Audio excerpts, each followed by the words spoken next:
In this episode, some of the names have been changed.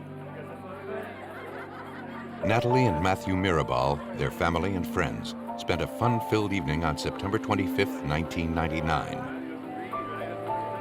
At approximately 8 p.m., they returned to their home in Longmont, a suburb of Boulder, Colorado.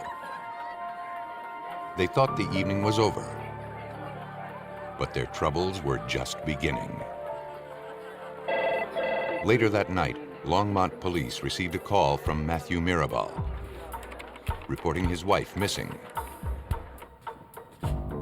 He said Natalie went to the grocery store for groceries 3 hours earlier and hadn't returned. That's the last time I saw her. That's the last time I talked to her.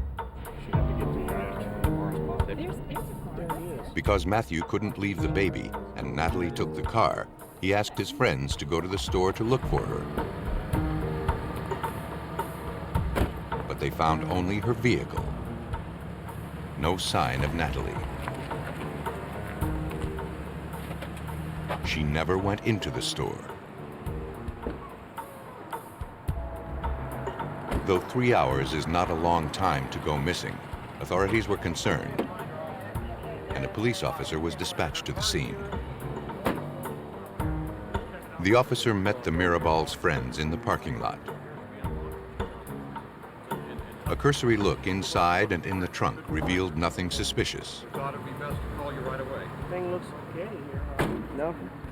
The only thing out of place was a fresh-looking scratch on the side of the car. Were these here before? Did you notice? They found no clue to Natalie's whereabouts. 564J. Police impounded the vehicle for closer inspection. Investigator Steve Slauson of the Longmont Police Department and Detective Steve Ainsworth of the Boulder County Sheriff's Office spoke with Matthew Mirabal, who went to the police station to file a missing persons report. We're doing everything we can to follow through. He told police that he and Natalie, along with their infant daughter and Natalie's brother, returned to the apartment around 11:30. No. Natalie remembered she needed to buy diapers and left for the supermarket. Her brother had already gone to bed, and Matthew fell asleep waiting for her. It was about 11. When he woke up 3 hours later, she still hadn't returned. The more police learned, the more concerned they grew about her fate. She was, belonged to her church group. She had a baby. Her younger brother lived in the house with them. There was nothing to indicate that she would just run off and leave. We had to treat it as a possible abduction.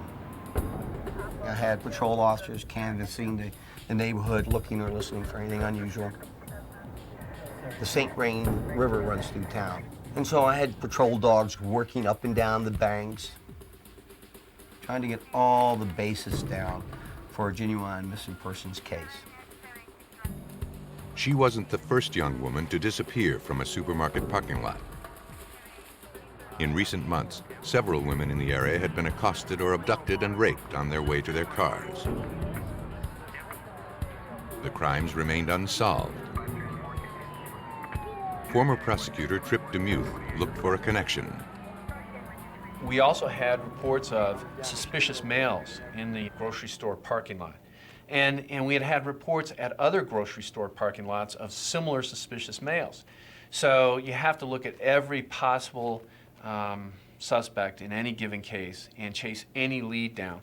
It's gonna lead you to ultimately to the guilty party. The morning after her disappearance, Natalie's friends were busy putting up posters all over Longmont.